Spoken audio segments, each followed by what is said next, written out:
Welcome to PAB2011. That's an awfully big build-up, and to tell you the truth, I don't like it at all, and I'm not going to shock you. So there's the shock. There's a surprise. In fact, I absolutely love that St. Francis prayer that was given. I found I was touched in my heart by it, and I often try to live by words like that. So thank you, Sean, for having the courage to do that. I was going to start with the line, I got fucking jolts coming out of my arse. And I've decided not to use that line as an opener, so I'm going to go on to something else. This is going to be a little different. Traditionally, the person in this spot gets to tie it all together, you know, and we've had an expert here, Neil Gorman, did it a few years ago, and when I found out I was, is this the last jolt, am I?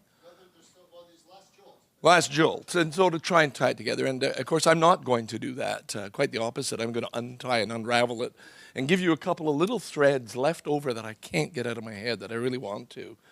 So I guess the subtitle, this was called What Me Worry, because they needed a title. I have no idea what I told these guys I was going to talk about today. All I knew was that over time something would bubble to the surface and I'd want to share it, and that's what I'm going to do today. A couple of little fragments that you can try and tie together, maybe, maybe not.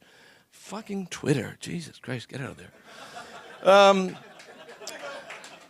I guess the subtitle for this, maybe the theme running through this was, we can't all be Julians. And I'd like you to just hold that for a little while. I want to go back to 1958, if you can remember that, grade 5. I had just moved from Valleyfield, Quebec, a little isolated community, to the suburbs of Lachine, went to Meadowbrook School, and I had a teacher, fresh out of teachers, called Mr. Rogers. Oh, and I loved Mr. Rogers. Nice young man walking to school, just like on the TV shows, you know, in the 50s. And one day, the classroom chairs were all different. And we walked in, you had your normal classes, everybody in a row, sitting there. Suddenly, there's 4 chairs on the side.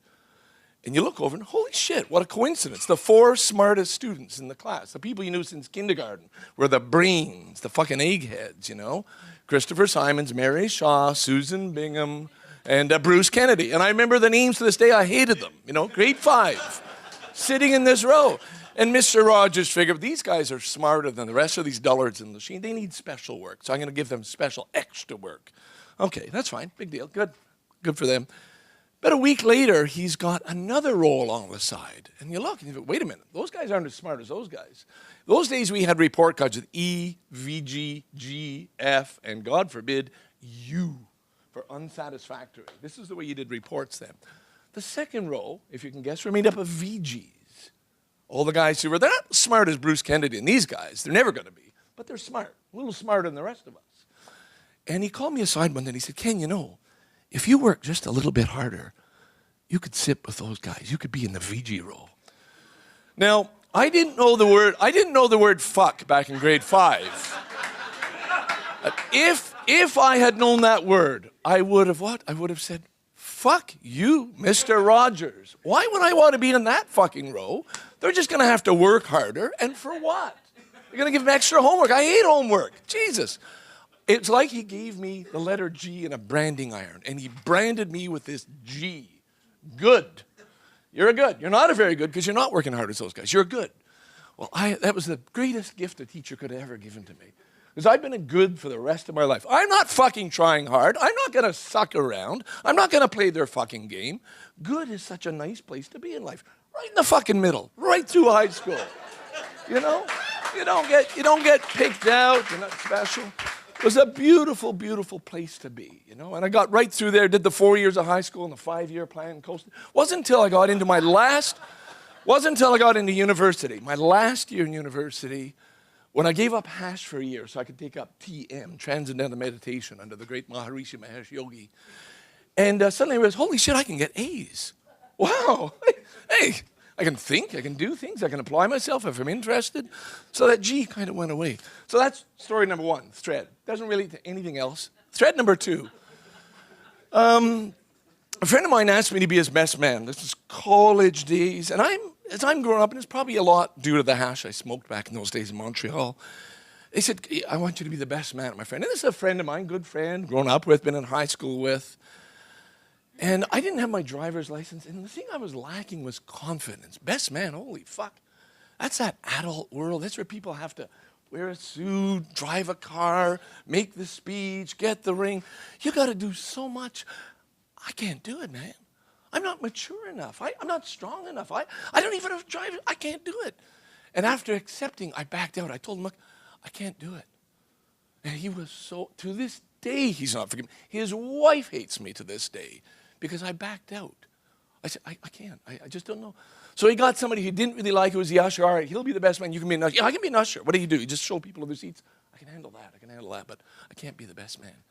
Never forgave me. And I'm so still pissed at him for not forgiving me, because the reason is nobody helped me. Nobody came and said, it's not so hard.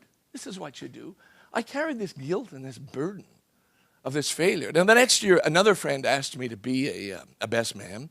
I had to say yes this time, and we were all friends, the three of us. So then I really feel like a shit because, you know, one guy I've said no to, the other guy said yes to. Still heavily into the hash, and my present to him was a 1/4 ounce of the best Afghani hash. And I did a lousy job.